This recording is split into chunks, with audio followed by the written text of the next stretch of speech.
Hello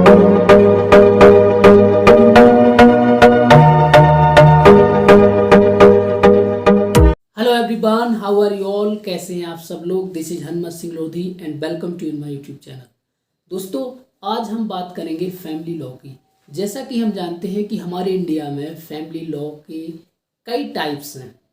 आप जब law में एडमिशन लेंगे तो आप देखेंगे कि आप सबसे पहले हिंदू लॉ पढ़ते हैं, मुस्लिम लॉ पढ़ते हैं, पारसी लॉ पढ़ते हैं, क्रिश्चियन लॉ पढ़ते हैं और उसके बाद आप स्पेशल मैरिज एक्ट भी पढ़ते हैं। तो हमें इन लॉ की आवश्यकता क्यों पड़ी और कौन से लॉ से कौन सा व्यक्ति गवर्न करता है। सबसे पहले यदि हम बात करें फैमिली लॉ में, तो फैमिली लॉ में कुछ चीज़ें जैसे डाइवोर्स की हम बात करते हैं, हम मेंटेनेंस की बात करते हैं, हम अडॉप्शन की बात करते हैं और रिस्पॉन्सिबिलिटीज़, ये सारी चीज़ें हैं जो फैमिली लॉ के अंतर्गत आती हैं। तो यदि सबसे पहले हम द हिंदू लॉ की बात करें तो हिंदू लॉ से हिंदू, सिख, उसके बाद बौद्ध और जैन, ये चार प्रकार के जो लोग हैं ये हिंदू लॉ से गवर्न होते हैं। हिंदू लॉ में अब हिंदू मैरिज एक्ट भी है, अडॉप्शन से भी, अडॉप्शन एक एक्ट है जिससे कैसे आप किसी व्यक्ति को अडॉप्ट कर सकते हैं, और सक्सेशन एक्ट भी है। ये सारे 3 से 4 एक्ट हैं। इनको हम एक अलग सेपरेट वीडियो में बात करेंगे इन चारों एक्ट के बारे में। और अब हम दूसरी बात करें मुस्लिम लॉ, तो मुस्लिम लॉ के लिए भी एक पर्सनल लॉ अलग से बनाया गया है। उनमें अभी हम देख सकते हैं कि जैसे कि मोदी सरकार ने डाइवोर्स को लेके एक नया एक्ट पास किया है, तो ऐसे ही मुस्लिम हैं जो आप मुस्लिम को हिंदू लॉ से गवर्न नहीं कर सकते हैं। ये हिंदुस्तान की एक अच्छी बात है कि यहाँ पे अलग अलग जाति, धर्म, नस्ल, अलग अलग प्रकार के लोग यहाँ पे रहते हैं। तो सभी व्यक्तियों के लिए अलग अलग हमने लॉ बनाया है। जैसा कि हम जानते हैं, हमारी कोशिश क्या कि इंडिया एक सेकुलर स्टेट हो, एक ऐसा कंट्री जो सेकुलर है, जिसका कोई धर्म नहीं है।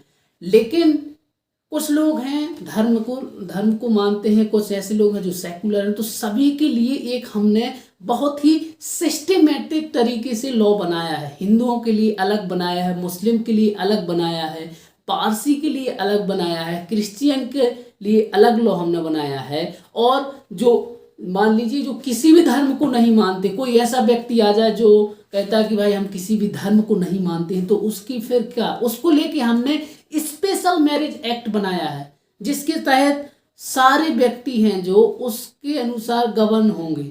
कोई धर्म नहीं है उसमें।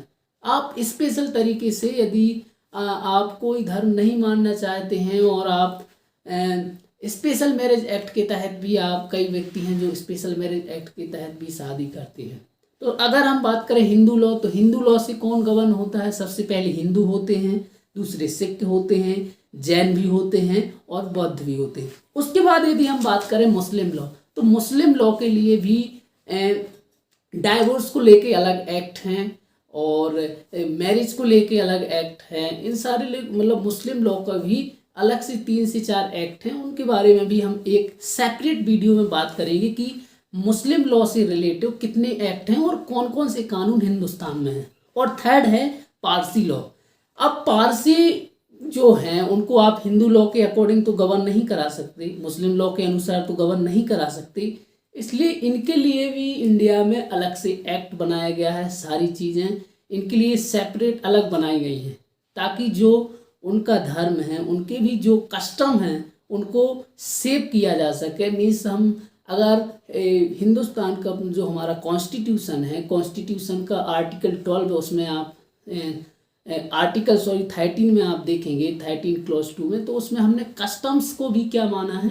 कस्टम्स जो हैं वो भी हम लॉ है, उनको हम लॉ मानेंगे। जो पुरानी रूढ़ियाँ हमारी चली आ रही हैं उनको भी कॉन्स्टिट्यूशन ने लॉ का एक रूप दिया है।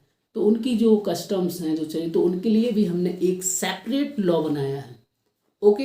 एंड फिर थर्ड है क्रिश्चियन लॉ। क्रिश्चियन जो है हमारे देश में, तो इनके लिए कैसे गवर्न किया जाएगा, इनको क्या हम जो हमारी दूसरे पर्सनल लॉ हैं उनके अकॉर्डिंग गवर्न कर सकते हैं, नहीं।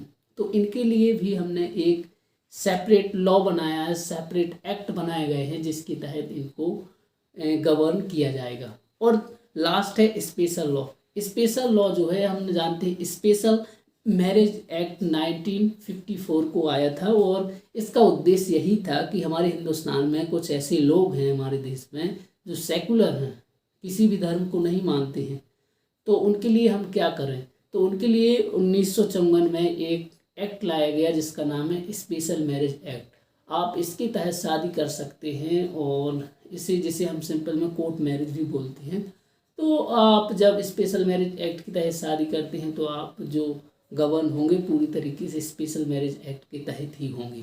तो ये हमारे जो इंडिया में है अलग अलग लॉ हैं, इनका उद्देश्य यही है कि सारे व्यक्तियों को जो उनके धर्म हैं, जो उनकी रूढ़ियाँ हैं, उनके अकॉर्डिंग ही गवर्न किया जाए। उनको प्रेशराइज ना किया जाए कि आपको हिंदू लॉ के अकॉर्डिंग चलना पड़ेगा, जो हिंदू में है वो ही आपको करना पड़ेगा।